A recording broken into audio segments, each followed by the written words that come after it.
Hello,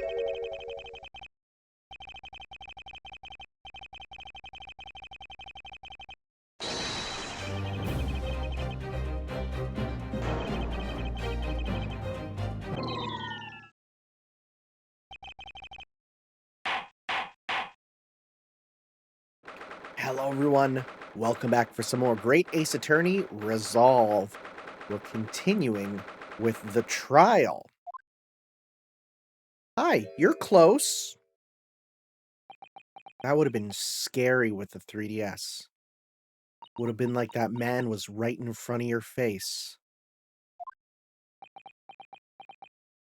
Okay. Uh-huh. As a reminder, we have some new suspects, kind of. We got some freaky handprints on the walls. We got some number of revelations. This is it then, Mr. Naruhodo. Yes, it's time to put an end to this now. To the miserable curse that has been plaguing Mr. Natsume. To everything. In my own small way, I shall do everything I can to help you. I always appreciate your help, Miss Sasato. Suffering Saseki selfishly sidelined. Oh. Good morning to you too, Mr. Natsume. Good morning. Good morning, locum student Mr. Naruto Esquire. Listen to you two chatting away happily as if the main player of today's trial isn't here. Why would you do that? Why? Oh dear, we didn't mean to cause offense, Mr. Natsume. I thought perhaps that because you had your eyes shut so tightly, you were meditating, finding inner calm. It seemed wrong to disturb you. I was waiting. What's the matter, Mr. Natsume? You seem different somehow today. Why, naturally, that's because I've attained spiritual enlightenment. The path of literature, you see, is a journey to discover one's own death. Or such like. That's the sort of morning conversation I was hoping for. That's why I had my eyes shut. I missed the signs, I'm afraid. Somehow. You'll have to forgive me. And you mustn't talk of your path leading you to death, Mr. Natsume. That was just an example. Oh yes, there it is. Inner calm. You barely came to see me at all yesterday. I was sure you'd abandoned me and returned to our beautiful, long-lost homeland. You've not even been in Great Britain a week yet. I forgot how quick this case came up. Right. Yes, well, anyway. I intend to set everything straight in court today. I'm determined to uncover the truth. I've actually reached an important decision myself. Oh? What sort of decision? I shall fill you in after the trial. All right. It would seem Mr. Sholmes isn't coming today after all. Oh, Mr. I'll get there if I can wake up in time, and he doesn't. Oh, he's gonna come in at the last second to help us. I'm sure of it, though. It's a very clever message, I think.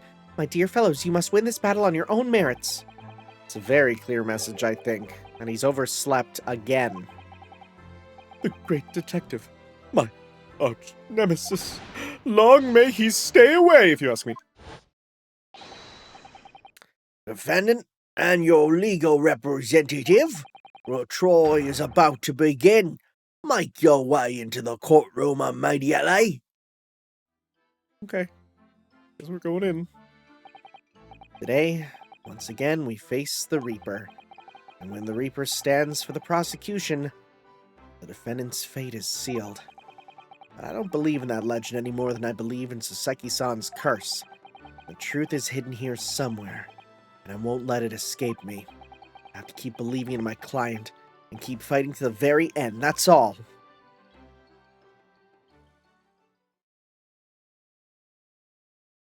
Right, so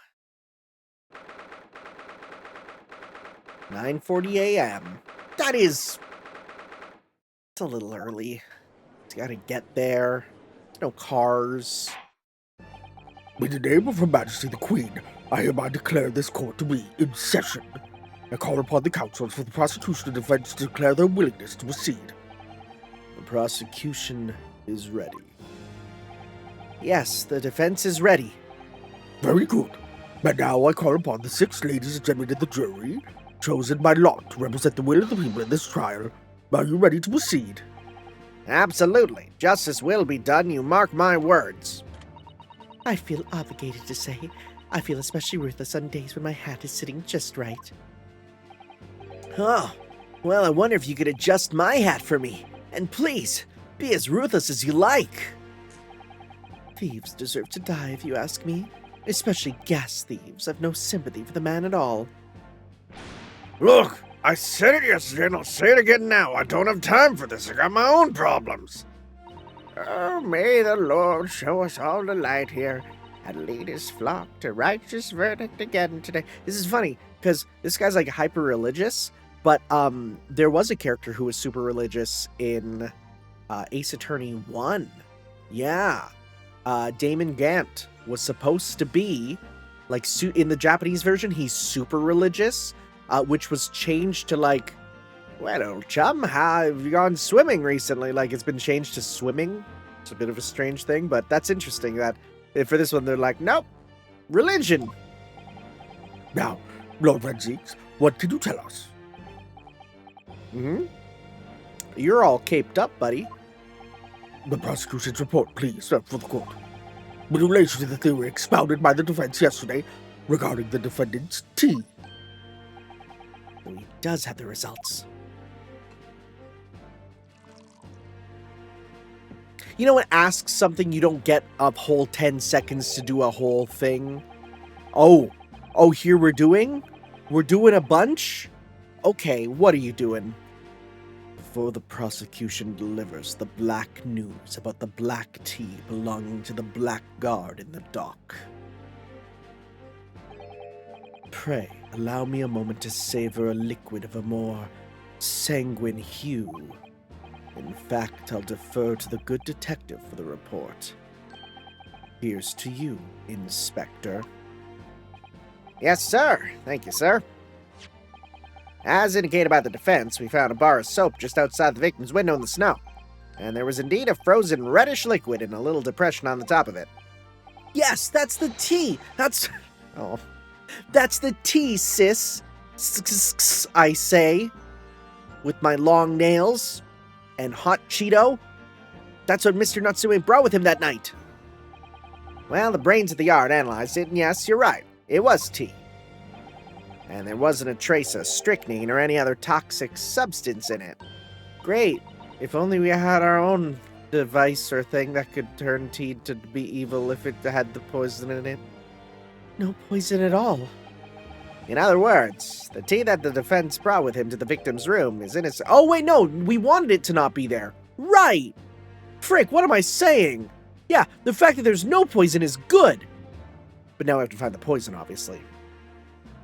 Right? Yes, right. That's what we were true. Yeah, ignore me. In other words, the tea that the victim brought with him to the victim's room is innocent. It's in the clear. Oh, what a revelation! Yeah, no, that's a good thing. As I suspected. I have no clue how it got in otherwise, though.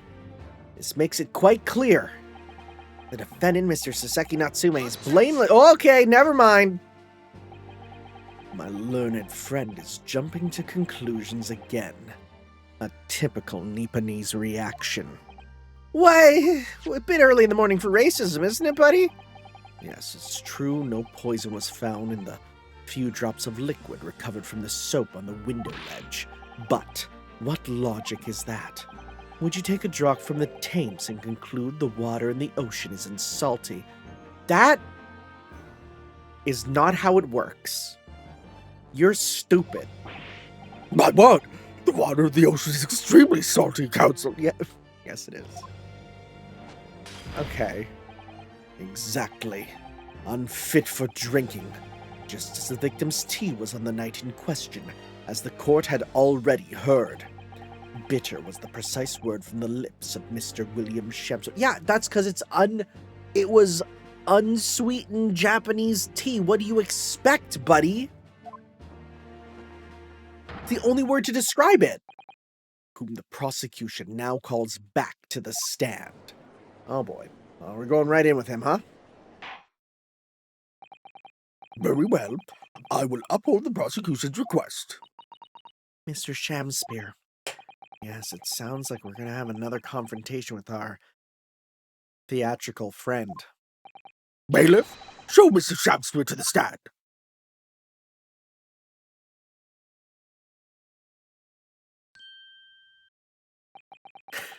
Little stupid motion. Mr. William Shamspeare, the victim of this despicable crime. Oh heaven, oh hell, do you command me to remember? Forsooth, 'twas I, Shamspeare, did have a bellyful of the foul liquid given in mine innocence. Yes, but as was revealed in yesterday's proceedings, the witness is not as innocent as we had perhaps first would let believe. By using bars of soap such as this, he has been stealing gas from the supply company, yes. One may smile and be a villain. Forsooth, 'twas I, Shamspeare, did have a roomful of the sweet fuel given. That's right, fellow jurors, don't forget. This man is a rotten thief. I've forgotten, kept all of the ice coins a tight secret, didn't you? Should have owned up sooner. Arrest him, I say, arrest him at once, and let him feel the sting in my tail. Oh, indeed, by dint of vile and cowardly means have I plotted to further mine own ends, I confess. Thou wouldst not pardon my sins, of that I am sure. You acknowledge your wrongdoing. What exactly are you doing here? Cowards die many times before their deaths. And for a coward such as I, death be well deserved, but would it be that a still greater crime passeth unpunished? For lo, the hairy-faced gentleman of farther east than Verona did contrive to poison me. Verona, that's from Romeo and Juliet. But there was no poison in the tea found in your room. The police attested to that. What the defense would assert as inconsistency will quickly be cleared up by the witness's testimony. Is that not so, Mr. Shamspeare? Verily, my liege, I would most gladly speak. Very well. Let the witness testify to explain this inconsistency. Tell the court why it is that poison apparently entered your body, though none was found in the tea.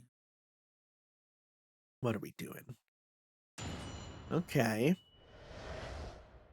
The tea inconsistency. The Japanese man did come to my chamber with tea brewed in a pot. 'Twas in my cup alone that wicked miscreant secretly poured his wicked poison. Oh, are you gonna say he used the assassin's teapot? Have you seen that? That's wild. Whilst feigning distraction in our own debate, ne'er did a drop of his own piss my lips. When he departed by and by, I did use the tea that remained in his cup to make my coins of ice. Thus, 'tis no surprise that poison not be found in the tea I did pour into the molds of soap. I think we're gonna need to press. The poison was slipped into the cup after the tea had been poured. The normal way for poison to be administered, in my experience. Quite. Otherwise, it would be disastrous if the poisoner were to mix up the cups, for instance. But no poison bottle was found at the scene. Because quite simply, the Nipponese took the bottle back to his own room. The absence of a vessel containing the poison only becomes problematic when considering suicide. Ugh, I knew that. By now it should be perfectly clear. A bar or two of cheap soap is wholly insufficient to wash the deep stains of guilt from the accused's hands.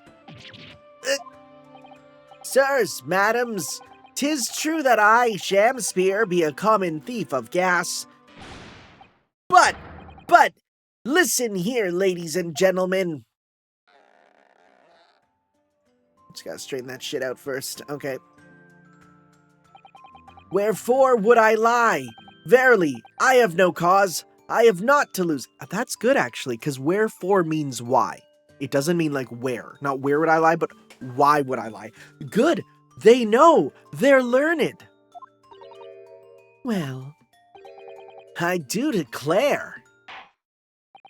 Thank you for your testimony, witness. Counsel, proceed with the cross-examination. Yes, my lord. Gotta be careful not to do the Shamspeare voice for Ryunosuke here. Those are two different characters. The Japanese man did come to my chamber with tea brewed in a pot. Please describe the pot.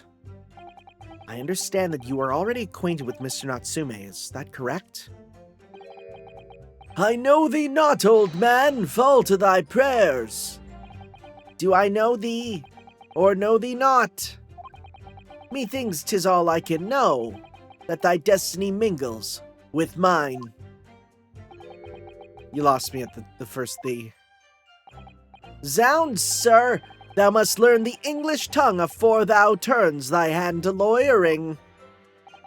I did, but I must have missed the archaic Elizabethan lecture. Verily and in truth, 'twas a fine flavored brew, though a drop of poison did barb its sweetness, as the thorn doth barb the sweet rose. That, dear friends, be the simple truth. Listen to Mr. Shamspeare. He seems in even better form than he was yesterday. Either that or I'm in worse form. That fated evening after I did dine at Grubb's Grubbery, That's a good name. a local alehouse of good report. Naught did pass my lips but the tainted black tea. But behold, the poison was not in the tea at first. 'Twas in my cup alone that the wicked miscreant secretly poured his wicked poison. Tell me more. Are you saying that you saw the moment when the poison was added to your tea? To have witnessed the act and then drank the tea? Thou dost describe the actions of a fool, says I, who holds the jester wand that jingles loudly. Quite so, quite so. But no one likes going thirsty, do they? Sooner would I die quenched than parched. Would I have the choice? Actually, on the night in question, the water main was frozen, I believe, wasn't it? Were it not for the tea, in sooth I would sooner have died frozen than quenched or parched. Right, and no ice coins means no heating. The witness had more than one brush with death on the night in question, it would seem. Remind the court, Mr. Shamspeare, as to whether the accused drank any of the tea which he brought with him. With greatest of pleasure, my liege. Your liege?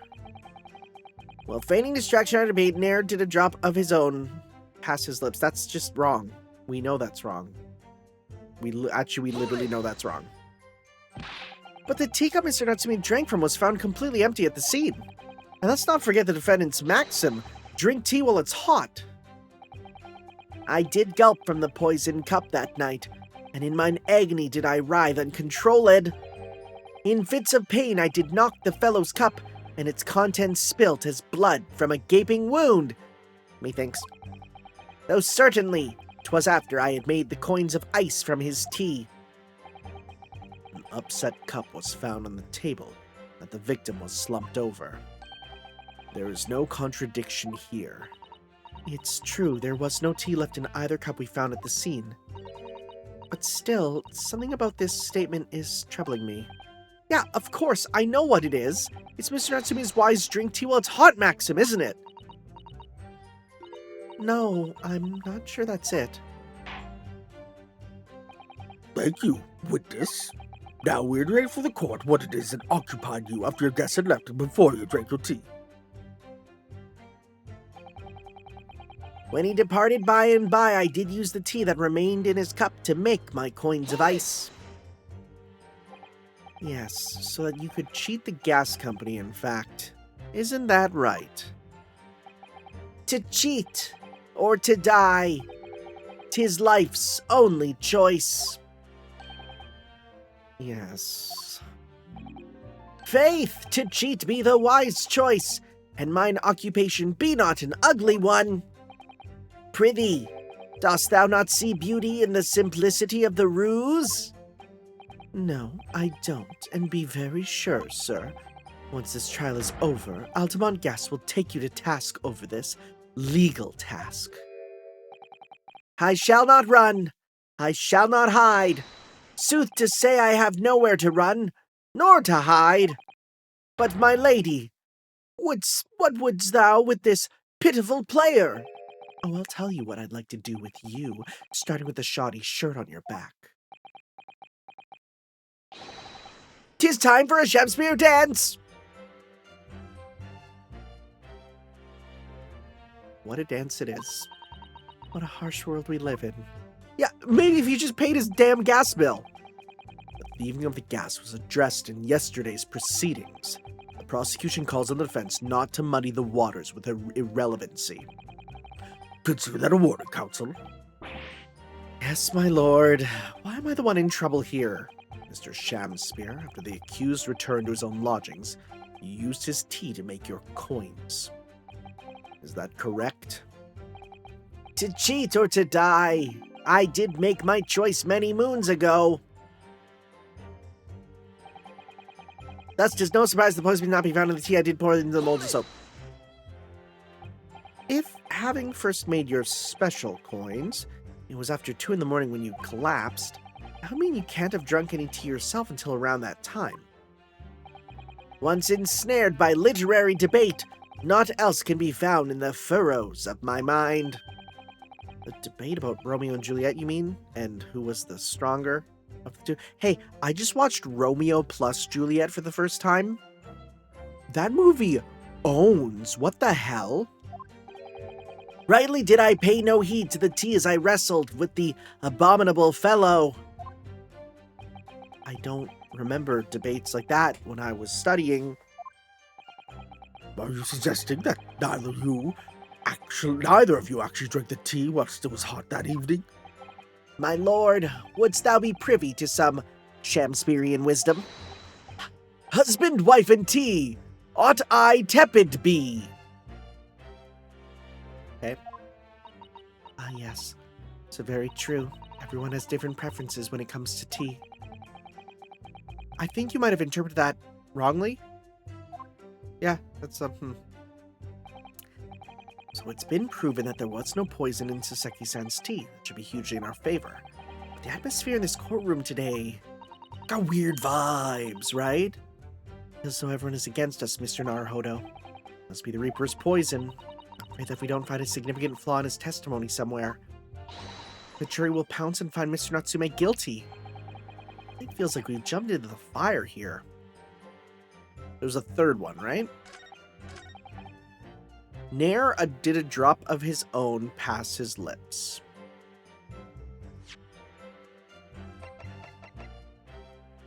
There is no tea ring inside Mr. Natsume's cup.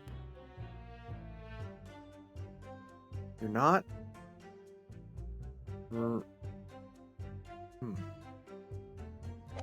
there's a tea ring in his. I did use the coin. I did use it to make the coins. No poison was in there. It's got to be this one. Ne'er did a drop of his own pass his lips. It's got to be this to show that he drank it. That's in his hand. Do we have anything else that can prove it?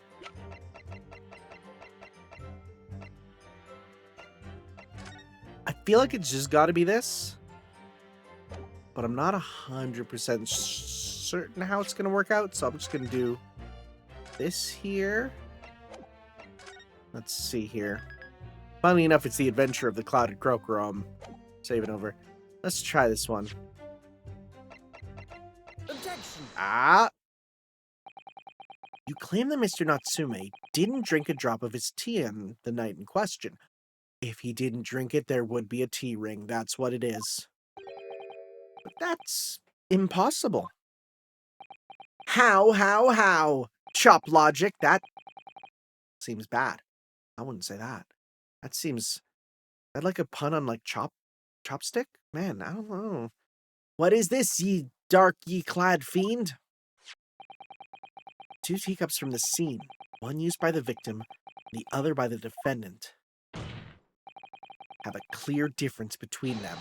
One that represents incontrovertible proof. Incontrovertible! What difference? Look at the inside of the cups, just here. There's clearly a visible ring. Yes, a tea ring. Commonplace enough. Indeed. Such states occur all too readily when one leaves tea in the cup for a while. And yet, Mr. Natsume's cup has no such ring. Good lord, you're right. It's completely clean. And prithee, sir, what makest thou of it? Well, exactly what Mr. Natsume told the court yesterday. The Japanese saying he quoted. Drink! Tea? While it's hot. That's right. Yes. The jittery Mr. Natsume was true to his usual self that night and drank his tea in no time. If, as you claim in your testimony, he didn't touch a drop of his tea, a ring would have developed on the inside of his cup as well. After several hours, the tea was left standing. But, In short, Mr. Shamspeare, you clearly lied to the court. get thee to an nunnery! I don't even know if that's legal in this time period. Oh, hello. You can't object, then take a swig. As a rule, I fill my hollow chalice up to 7 times during any one trial. You might want to keep that information to yourself. Yet on occasion, tedium distracts me, and I pour more times than I intended until the bottle is dry. Your drinking habits are fascinating, but irrelevant? On the contrary, they illustrate the fickleness of human memory. To William Shamspeare, Yes, my liege. though you previously stated you made coins of ice from the leftover tea in the accused's cup, could it be that you were perhaps mistaken? Aye. Could it be that, yes, perhaps there was some tea remaining in the small teapot left at the sea? You're just making up shit right now. A fact that had vanished from your memory until now. That's the most leading the witness I think I've ever seen. Wow. Faith, my liege, thou art a magician. For verily 'tis as though thou hast seen with thine own eyes that night. What? Forsooth, I was mistook. I did plan to use tea from the Japanese fellow's cup, but lo, when I looked, 'twas empty. Thus did I use the dregs that festered in the teapot, as my liege did suggest.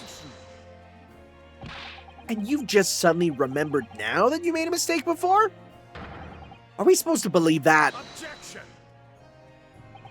People's memories are imperfect, my learned friend, which is why we rely on evidence instead. But in any case, it makes no difference. The victim's most recent testimony tells us 2 things of note. Firstly, that the poison was put into the victim's teacup only. And secondly, that this spoiled cup was not the source of the insipid ice coins that have bewitched this court. Prosecution makes a fine summary of the facts. Furthermore, that testimony remains valid and in full support of the established facts. In other words,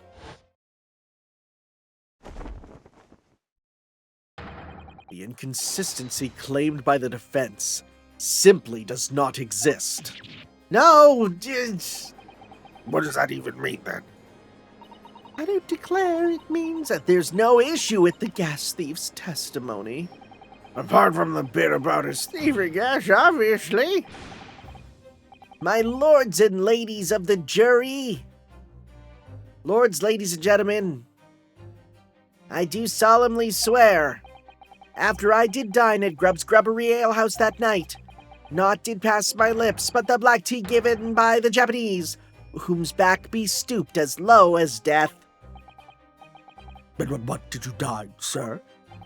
Why, I did partake of my favorites, a broth as wouldst be called soup, and a leaf as wouldst be called salad, Well, you drink soup, buddy. As insalubrious a menu as the establishment where it was served. But you gods will give us some faults to make us men.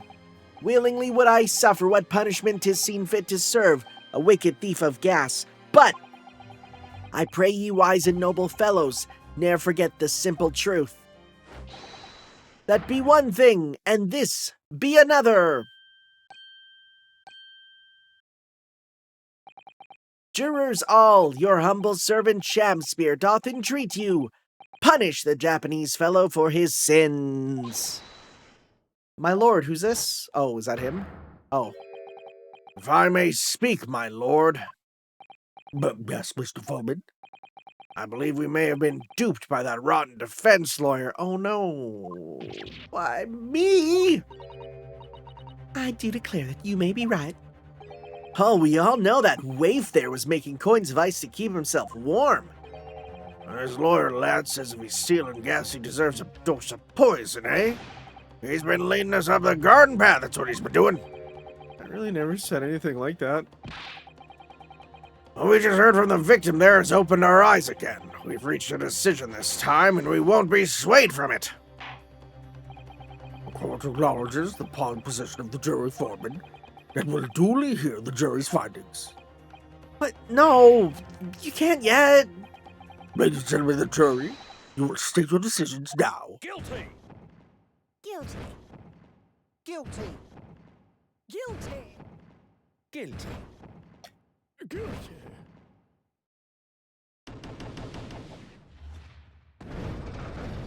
Time for another summation examination. These happen all the time. I hereby declare the jury to be in one accord. Oh, happy day!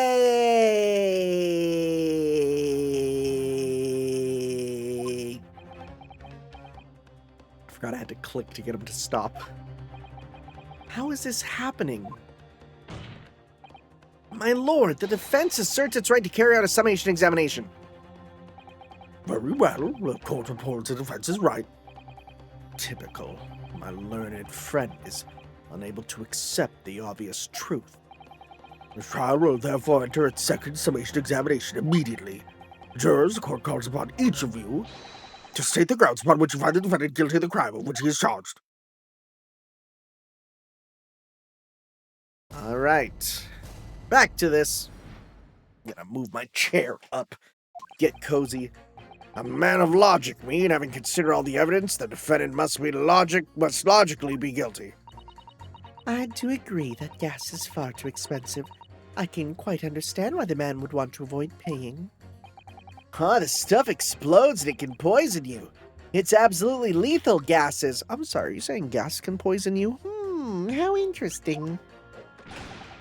Gas doesn't come for free. It costs a fortune to deliver around the city and maintain the pipes. Truth be told, the tea my wife serves up for me is a little sketchy at times. Bud? If nothing else passed the victim's lips that night, there's no other explanation, is there? Gas, poison, we got that one right there. I do feel that perhaps personal opinion about gas and its supply has influenced decisions somewhat, but, look, it's almost lunchtime, so, but never mind. No, you really should mind. Truth is, our counter-argument wasn't as unassailable as we'd hoped. When Mr. Shamspeare was poisoned, there can be no doubt of that. But then how are we supposed to turn this around? I think we need to establish the method by which Mr. Shamspeare was actually poisoned. My only hope is to demonstrate that to the court incontrovertibly. But that's almost truly impossible at this stage. You'll manage it, though. Mr. Natsume will be found guilty. No delays, counsel. Proceed with the summation examination. We'll start with pressing them all, and then after that we will do the couple obvious contradictions we got here. A man of logic, me, and having considered all the evidence, the defendant must logically be guilty. Are you sure? All the evidence, you say? That's right, and there's no room for doubt. It's all pointed to that Japanese man with the big mustache. Who's gonna interrupt him? It says the Englishman with the bigger mustache. I think he's Australian, actually, but... Which means we need to show the man some new evidence to make him change his mind. Only we have that kind of evidence. Don't worry. This summation examination has barely started, really. Perhaps there'll be a shift in the situation that shows an existing piece of evidence in a new light. Let's hope so! To start with, though, I need to find some way out of this deadlock. I do agree that gas is far too expensive, and I can quite understand why the man would want to avoid paying. This isn't the time or place to be discussing the price of gas, madam. But really, think of the injustice. Air is a gas and air is free. Why should Altamont gas cost money? It makes my blood boil. I can feel myself becoming more ruthless than ever. I'm gonna say a cuss word. Isn't the time or the place to be ruthless either. If I might interject here. Oh, yes, madam. It seems my fellow juror takes issue with the price our company charges for gas. But it's precisely because of thieves like this man that the cost goes up. Oh, what a beastly man. That unkempt mustache, those hunched shoulders, poisoning tea and stealing gas. Utterly unforgivable. Are you just mixing up who we're talking about? No. Mr. Natsume is the one who's been stealing gas. I'll thank you not to go adding on more crimes. Mr. Natsume hasn't been poisoning tea either. Well, anyway, I've quite made up my mind. It's as made up as the price of gas. You're the reason the justice system is failing. This stuff explodes. It can poison you. It's absolutely lethal, gas is. Could we please talk about the poison rather than the gas, do you think, sir? Well, if you like. I mean, to be honest, I take poison over gas every time. You take poison? What I mean is, poison can only poison you. It doesn't explode, does it? Goodness me, what are you talking about? Set him straight, please, lawyer man. Well, it's certainly true that poison isn't prone to exploding. Unless you're playing Street Fighter 6, that is. But I think you'll find poison also can't light or heat up a room. Huh, you're right. I hadn't considered that at all. Young lawyer man. Yes? You have a good head on your shoulders. We could use someone like you as our company's legal representative. Well, I wasn't expecting to pick up more business in the middle of a trial, that's for sure. Anyway, the point is, I haven't had the best experience with gas companies in the past. Gas doesn't come for free. It costs a fortune to deliver around the city and maintain the pipes. Can we please refrain from all this talk of gas? There's an all-out attack underway here in Persona? There's an all-out attack underway here, in case you hadn't noticed, against my company's gas. I'm supposed to sit here and take it, am I? I don't think so. She's really buzzing now. Get it? Because she's the queen bee. And the other guy is a drone bee. I get it now. All I've heard about our wonderful fuel is explosions and poisonings. What about electricity, What about getting electrocuted? What about that? A little explosion here, there's nothing in comparison. Any explosion could hardly be described as nothing, madam. Nevertheless, the theft of your gas is deplorable. My point exactly, but the gas thieves aren't even the worst of our enemies. We have far more devious reprobates to contend with on a daily basis, you know. More devious? Who, madam? Other gas companies, of course. Other gas companies. Not quite what I was expecting. We generate gas and we deliver it to our customers fair and square. Indeed, nobody is questioning that, madam. Altamont is an exemplary gas company. But there are other unscrupulous gas companies here in London that don't even have any gas at all. What? But if they don't have gas, how do they go about selling it to people? You wouldn't think it possible, would you? But they steal our gas, you see, and sell that. They steal your gas? How on earth is such a thing possible? Gas companies like ours deliver gas to people's homes via a network of pipes, much like some type of internet, if you will, but these devious reprobates secretly disconnect our pipes and divert our gas into their own rotten pipes. There they make a contract with the household supplied by those pipes and take money for the precious gas that's rightfully ours without us even knowing. Diverting gas into their own pipes illegally, what a brazen form of theft. When we visit customers' houses to collect the money from their meters, we always have to check whether or not one of these devious companies been up to its tricks. Hey, you got something to say, bud? Got something to say, buddy? Hi. Do you have something to say about that, juror number 3? Oh, golly. You mean me? I'm terribly sorry. I was just thinking to myself. I really did catch him off guard there. Thinking about what the lady next to you was saying, correct? Well, yes. I just got a little riled up about it recently, you see. Go on. Oh, an Altamont gas worker visited my house the other day to investigate the pipe work. We need to ask you for your cooperation when we carry out a secret check of your property, sir, the fellow said. So I let him in. And do you know what he did? I'm, afraid I have no idea. Please tell us. He proceeded to take one of my lights off the wall, and he grabbed the exposed mouth of the pipe and started blowing into it. What do you think you're doing, young man? You're giving away company secrets there. Oh, please. Everyone knows. But it was nearly the death of me, I can tell you. What do you mean? I'll explain if you don't mind. As I said before, these unscrupulous other gas companies connect their customers to our pipe network. Yes, but how does blowing into the pipes come into it? Obviously, there's gas in the pipes, and it's at a fairly low pressure. By blowing air through the pipe, you can make the pressure drop temporarily.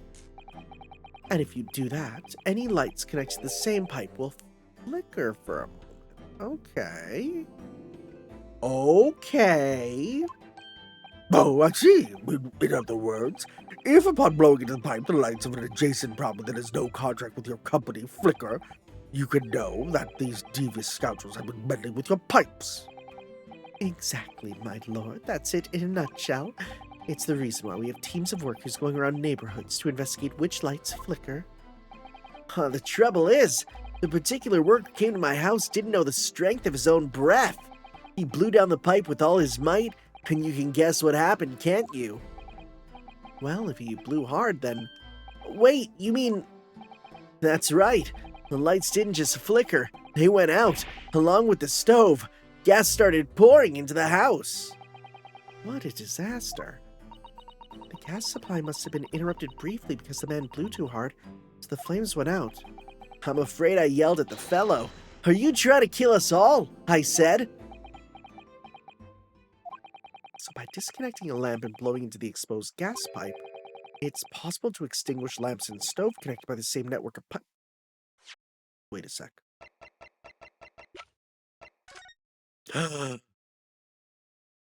This dude was blowing pipe. I knew it! Also, to extinguish lamps and stoves connected to the same network of pipes. And then when the gas starts flowing again, it just silently seeps into the room. Oh, I think we found it. Mr. Naruto, I think perhaps... Yeah, this is almost certainly the clue we've been hoping for. Juror number 3, the defense requested you amend your statement to include that information. Huh, well, if you like, I don't mind. Well, I do. That's our company's secret method of identifying the rogues that try to diddle us. Oh, she said diddle. Like I said, madam, it's already widely known. Very well, juror number 3. You will amend your statement accordingly. Yes, my lord. Although, I'm not really sure what the point of all this is. I blow too hard and you extinguish it, then you're in real trouble. Okay. We did that one there. Can we get more info on this? When you say extinguish everything in the house, do you mean even on different floors? Oh yes, all floors are connected to the same pipe after all. That's true of every building. Because gas supply contracts are issued for whole properties. Well, I had no idea that it was possible to extinguish gas appliances simply by blowing down the pipe. That would explain why Mr. Natsume's thing is not... Why his thing goes out. Yep. It's not something worth publicized, to be honest. We have to carry out these investigations, as I'm sure you can appreciate. Indeed, it has been mentioned on more than one occasion in the papers even. Is that so? It mentioned to me too, very recently.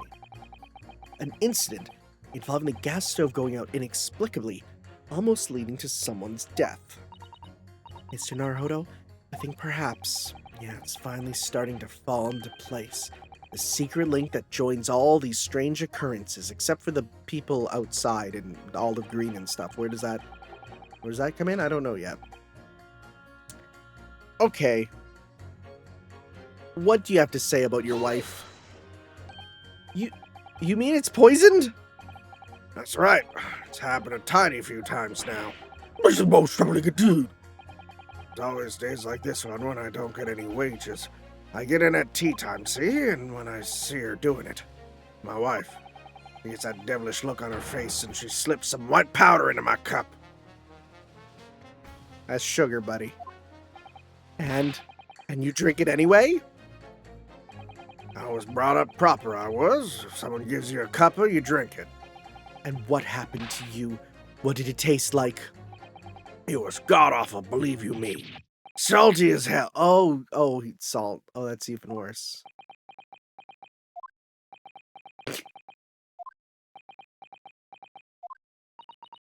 Then I think perhaps what your wife put in your tea was salt. No! So, he doesn't even care enough to poison me properly, eh? Unbelievable. Let's move on, please. Right, if nothing else past the victim's lips that night, there's no other explanation, is there? Hold it! Does that mean that if the victim could be shown to have ingested something else, you'd change your leaning? Hey, sorry, what's that now? Oh, I was just saying if the victim did actually eat or drink something else on the night. What's the matter with you? Sorry? I said if nothing else passed the victim's lips that night, there's no other explanation, is there? Have you been listening to me at all? I feel there's an English expression about a pot and kettle that's appropriate here.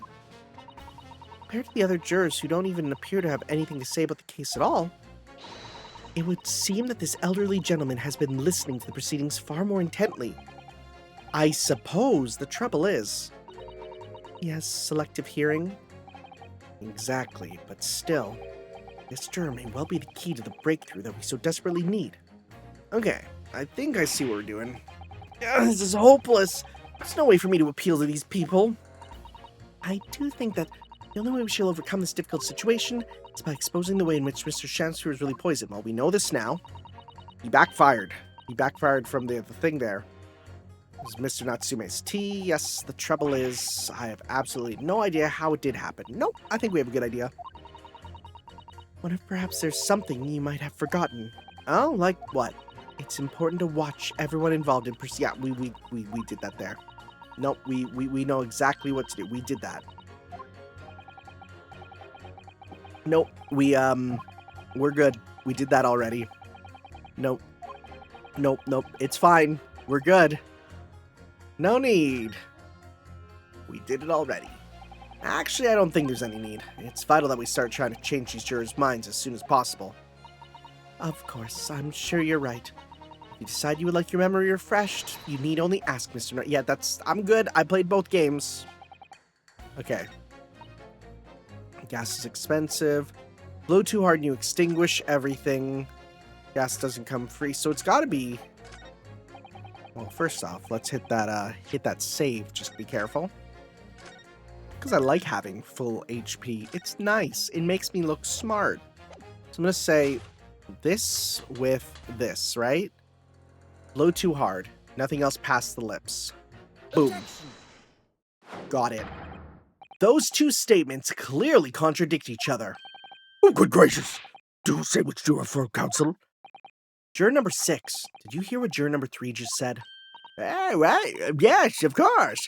I heard him mumbling about something or other. There is another explanation here, I believe. Something besides Mr. Natsume's tea did, in a manner of speaking, pass the victim's lips on the night in question. What explanation? I wonder, did the police check the mouth of the gas pipe feeding the wall light at the scene to see if there were any trace of poison there? I was curious to see what your floundering would result in this time, but the mouth of a gas pipe? Scotland Yard would have enough to do without exploring such irrelevance. Oh?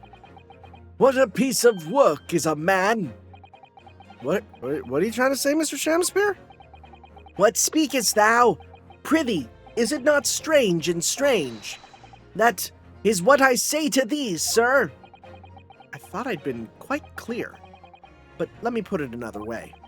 The strychnine could have been on the mouth of the gas pipe that feeds the wall lamp in your room. And that is how the poison came to enter your body. Good Lord! Yeah, but wait, who would have put that there? Are they, then tasty? Are they tastier than gas pipes? Is that what you're saying? Or is it the gentleman suggesting that the poor man was so desperately hungry he tried to fill his belly with gas? Perhaps no actress would perform a kiss scene with him, For shame, madam! Speaking thy fancy! I assure you I'm not such a buffoon that I have to kiss pipe. Objection! This is insane. This is no summation examination. This is a farce. The prosecution will not stand for any more of my learned Nipponese friend's conjecture. I approve, buddy. Just gotta ask. Just gotta ask and I can show you. To begin with, the lamp in the victim's room is high on the wall. In order to have placed his lips to the pipes that feed it, he would have to be a contortionist. These are empty assertions. There is no possible proof that the man did as you say. There is. It's true. I have no proof that Mr. Shamspeare put his lips to the pipe. However, I can say with some certainty that on multiple occasions, Mr. Shamspeare has been doing something in front of the lamp on his wall. Something with his hands on the wall and maybe lips. Like that. And I have evidence to prove it. All right, you got our attention, lad. I can see how you can be so sure of yourself. So would I. Let's see this evidence then. Now that I've got the jury's ear, I need to make this opportunity count. This is the proof that, time and time again, Mr. Shamspeare stood in front of the gas lamp. It's this one. Yeah, that's hands right where they should be, huh? Take that! What the? These are... Wait, what are they called again? Yes, skin prints that were found at the scene. Skin prints, counsel? I've never heard of such things. The Justice Ministry is currently assessing whether or not to permit fingerprints as evidence in court, however. My lord, this is an exciting new forensic technique developed by the great detective, Mr. Herlock Sholmes. It reveals all the places that Mr. Shamspeare touched in his room. I've never seen anything like it. I mean, that's black magic, isn't it? Well, if anyone could invent something like this, it's the great Sholmes fellow, that's for sure. I agree. This month's edition of Engineering Thumbs was quite fascinating. We found skin prints in many places that you would expect. On the table, on the costumes. However, Mr. Shamspeare also appears to have been touching some very unexpected places in his room.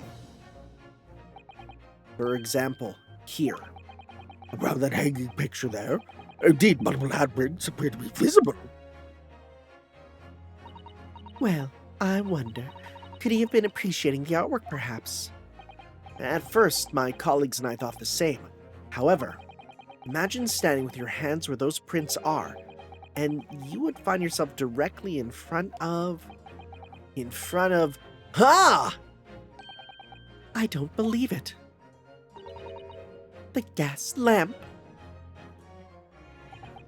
Though the reason why isn't immediately obvious, it's clear Mr. Shamspeare has regularly been standing with his hands to the wall in front of that lamp. Right. What have you been up to, you nut? I'd ask the court to recall juror number 4's earlier statement. Me, what did I say? You said that blowing into a gas pipe would make the lights in the entire building flicker. And now if you'll recall juror number 3's statement. What? Me? when the gas worker who visited his home blew with too much force into the pipe, caused all the lights in the gas stove to go out and gas to start leaking into the rooms. Obviously, that incident was an accident. However, the simple fact is,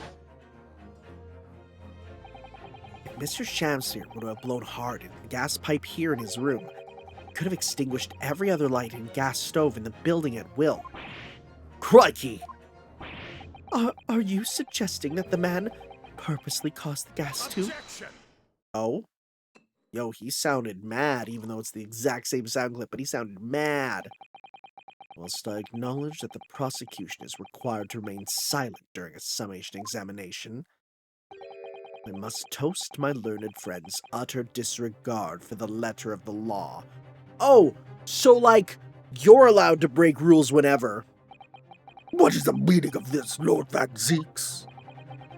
This curious photograph, whatever it is, presented by the defense, the so-called skin prints, clearly that cannot be accepted as any form of usable evidence in this case.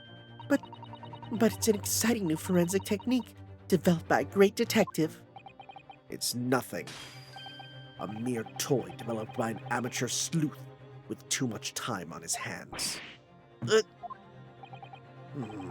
Certainly, research of this nature by the esteemed Mr. Sholmes cannot be recognized by the court as formal evidence. But... Please, my lord, if I may, Miss Sasato, it was not the defense's intention to submit the skin prints as formal evidence. We merely wish to present the results of the great detective's investigation of the scene as a tool by which to explain a possibility to the ladies and gentlemen of the jury. Dang. I guess that's one way to get around evidence law. And if the trial were to come to an end now, we should never learn the truth behind these mysterious handprints that everyone has now seen. I don't believe we can allow that to happen, and I'm sure the jurors would agree. Oh, they all are. Wait. Oh, hold it. You're right. Whether those strange handprints are a significant clue or not, it's down to us to decide. Juror number 3. Oh, yes, I do declare the great detective's investigation results sound absolutely fascinating, and I want to hear that shady actor fellow has to say about those shady handprints. That's 2, baby. Just need 2 more. What's the matter with you two? That was foolhardy. Well, I did say it, didn't I? And I don't like to break a promise. No, wait, you heard his lordship. It's not fair dinkum evidence. Dinkum? Dinkum? Dinkum? Oh, well done, Mr. Naruhodo. If just one more juror changes his or her mind, Mr. Natsume's trial will have to continue. Thank you, Miss Sasato, but I couldn't have done it without you. Oh no, it was you who identified the clue after all. This was very much your success. Oh, my man's sweating. Why, Mr. Shamspeare, you seem to be losing your composure. Just one more juror, Mr. Naruhodo. You can do it. Very well. Continue, counsel. Alright, let's see here. Having considered all the evidence, the defendant must logically be guilty. We're the ones who decide if evidence is worthy. Oh, could we? Oh, no, you can't do... Wait. Oh, yeah, you can't do anything about them otherwise. Okay, so...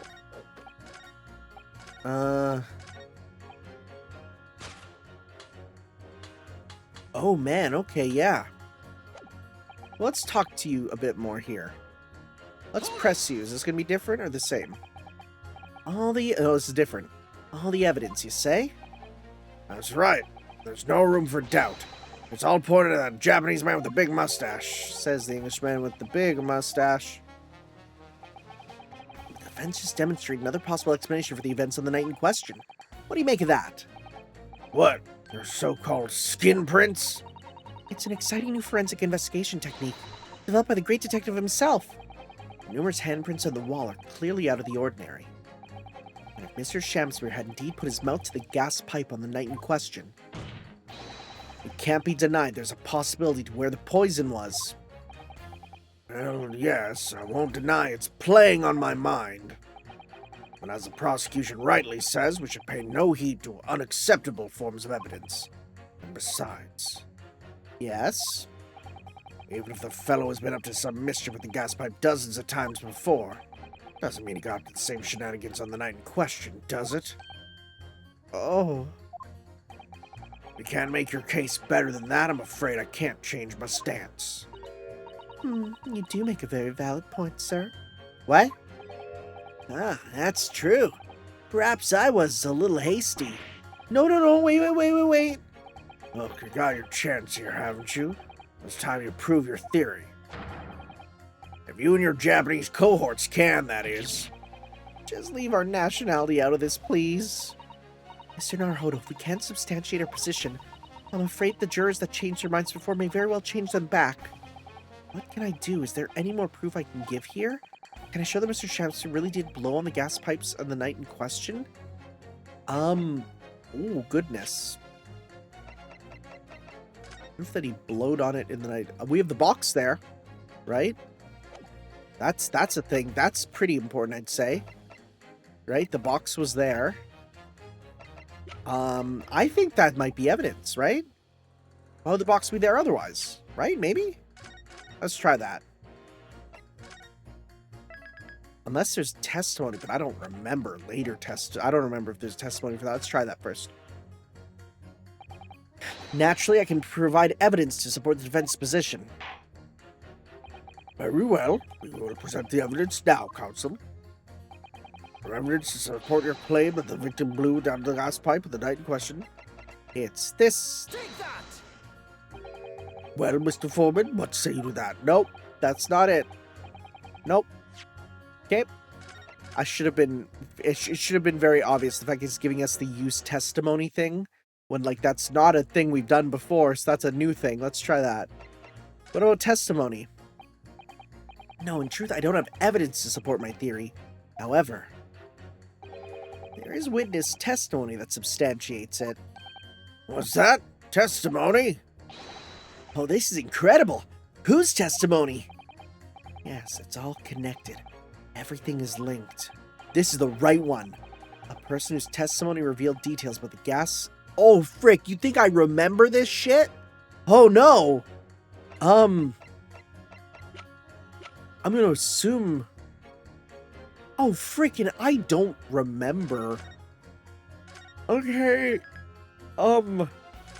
There's only, like, a couple it could be. Let's start with his own. Take that!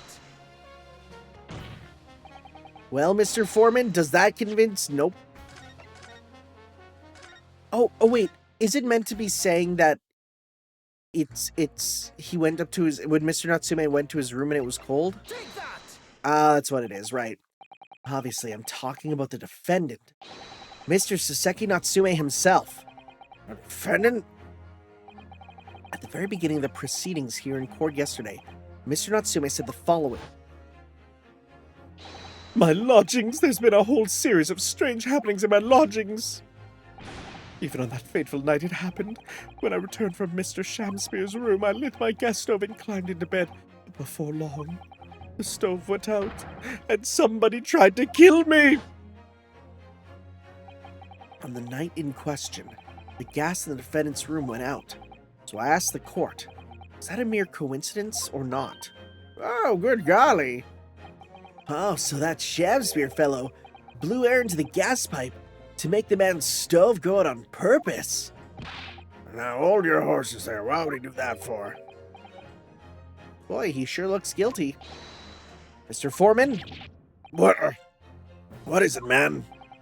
we cannot allow judgment to be passed while this doubt remains. Truth, I don't have conclusive evidence yet. Oh, you ever just go to say a word and your body just starts to like, I'm not gonna say throw up, but like almost like a hiccup? Minor reflux, you know? Anyways, however, you must surely agree that there's more to this case than meets the eye. Ugh.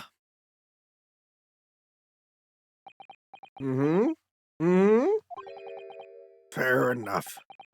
Like I said at the outset, I'm a man of logic first and foremost. Away! That's more for us, baby. As far jurors lean toward not guilty, my lord, we've overturned the decision. Therefore, the defense calls for the trial to continue. As the defense has rightfully indicated, the summation examination has concluded with the majority of jurors altering their decisions. 2 jury members now called guilty, 4 now called not guilty. Therefore, the jury's opinion is conflicted, and in accordance with the law of this land, I hereby order the continuation of this trial. Mr. William Shamspeare? My lord, how can thy humble Shamspeare serve thee? What say you in response to the various revelations made during the summation examination? So God mend me, I do solemnly swear, I recall aught of either the lamp or pipe. But your handprints have made a tidy mess all over the wall there. How do you explain that, eh?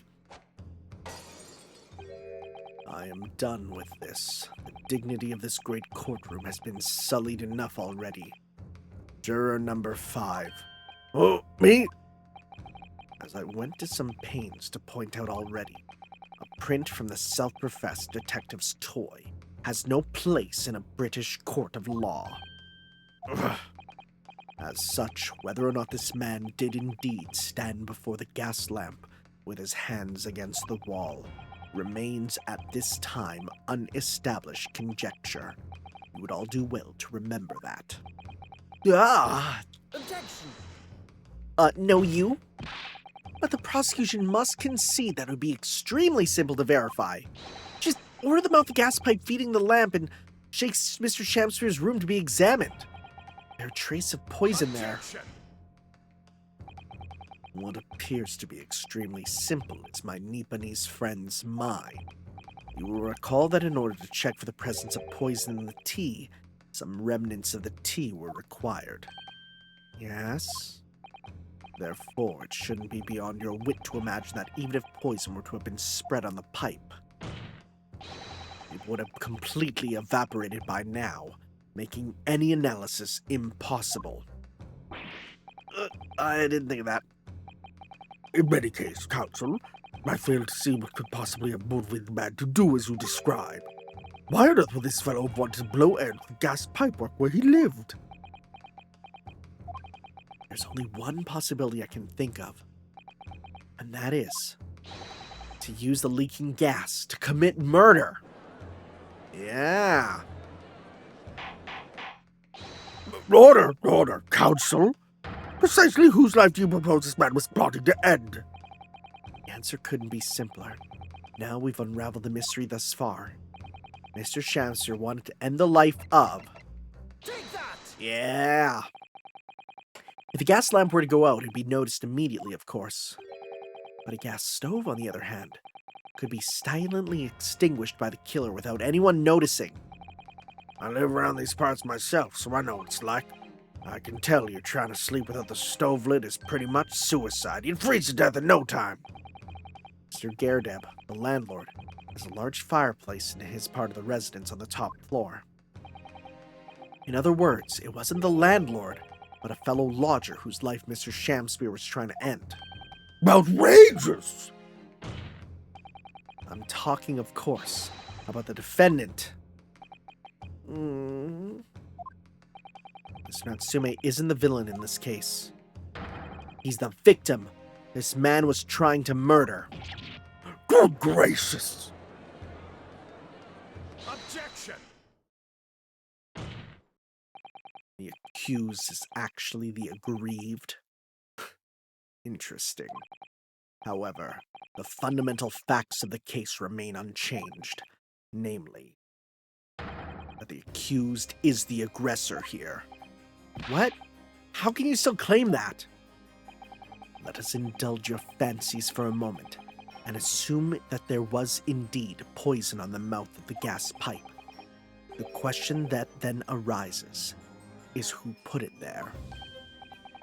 Who did put it there? He put it there himself. To put a blame.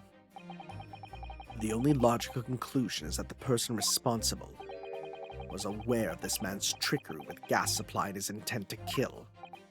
Yes, that would indeed seem logical. If the assailant were unaware, how would he or she have known to lace the end of the gas pipe with poison?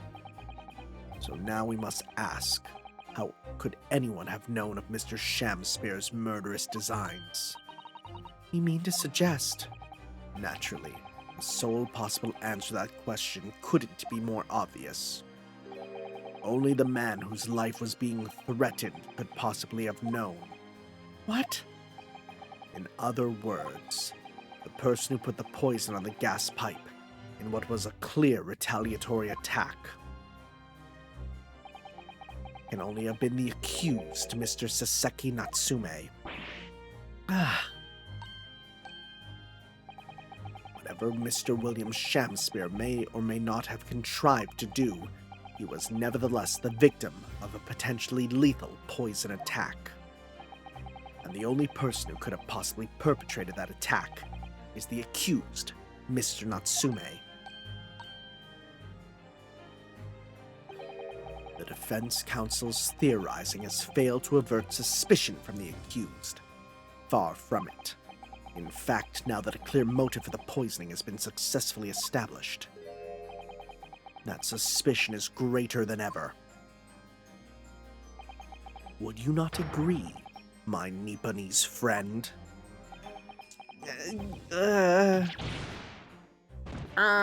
Slam.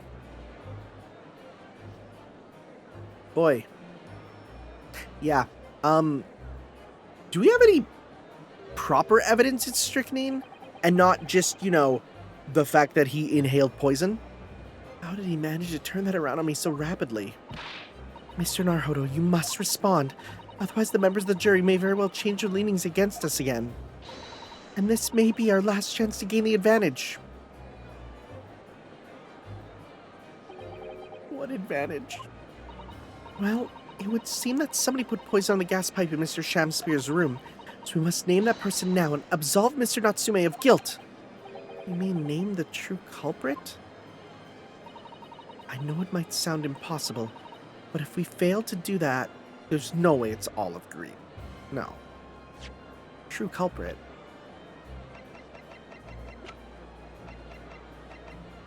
No.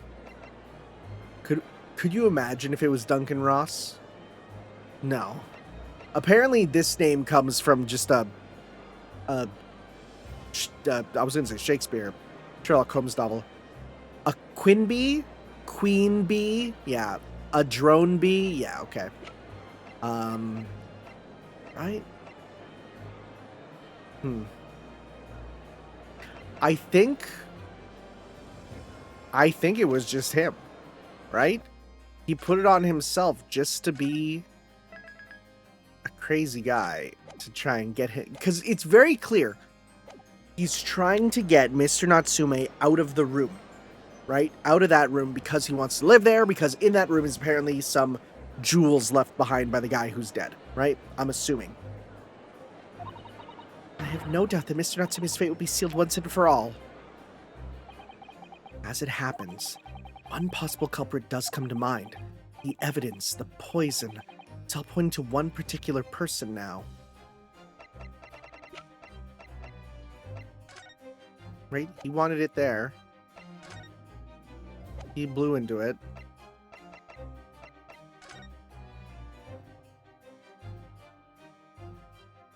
Is it Mr. Garrideb? Is that what we're going with, actually? Did Mr. Garrideb put it there?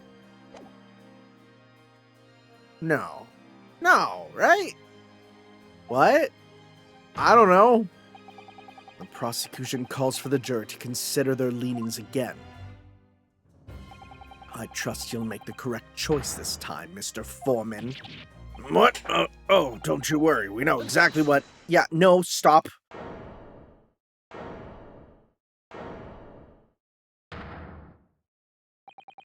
There is one other person who I believe could have been involved in all of this. Okay, one other person. The true culprit of this crime. The true culprit! A term found only in second-rate novels featuring third-rate great detectives. My Nipponese friend. But why not? This farce has gone on for so long already, I see no reason to cut it short before its disappointing climax. Thank you.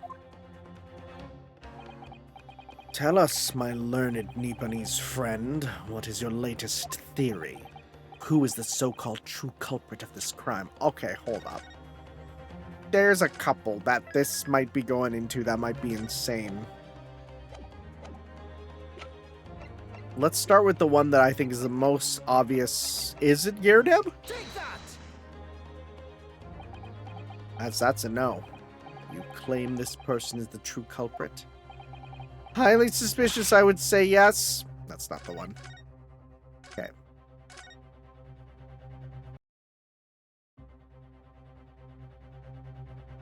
Olive green?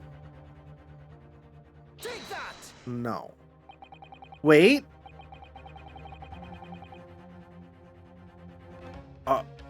Wait, what?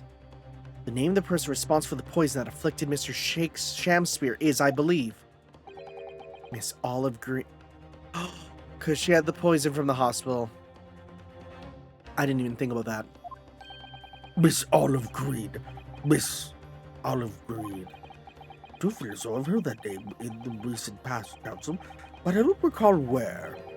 Miss Olive Green. The woman from 6 days ago.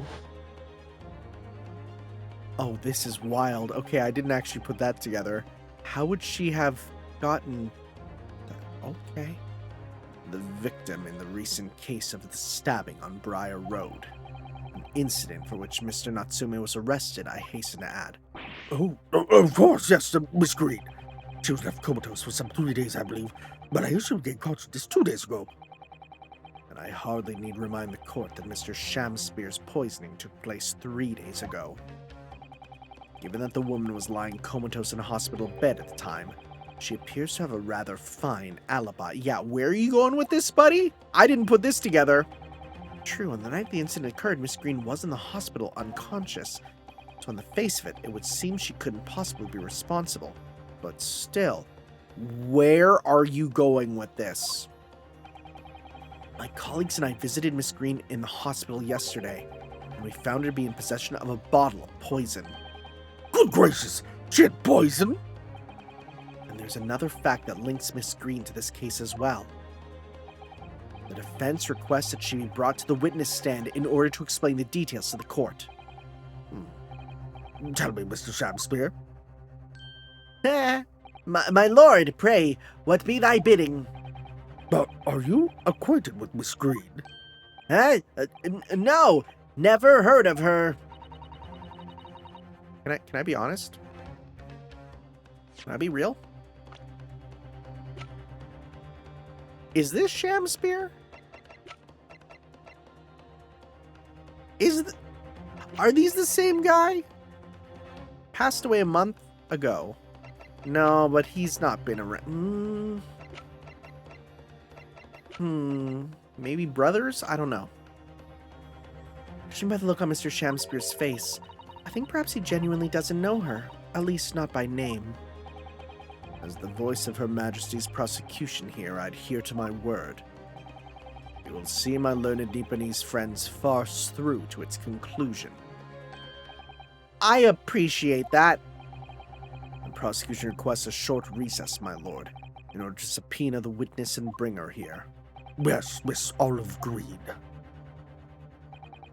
Indeed, my lord. 1 hour should be sufficient. Very well. I grant the request. Excellent. I hope. The defense has made a most extraordinary accusation, I must say. At the present time, I feel the prosecution's argument remains largely uncontested. Accordingly, I'm afraid the defendant and his culpability remain the sole subject of this court's attention. Thank you, counsels. We reconvene in 1 hour. Court is adjourned. Yeah, I'm gonna be real. Nothing about this made me think it would be her, even if she did have poison, but... Okay. We're going a direction I did not expect. So, we'll see you next time for some more Let's Play Great Ace Attorney 2 Resolve. We'll see you then for that, guys. Ciao. Yo.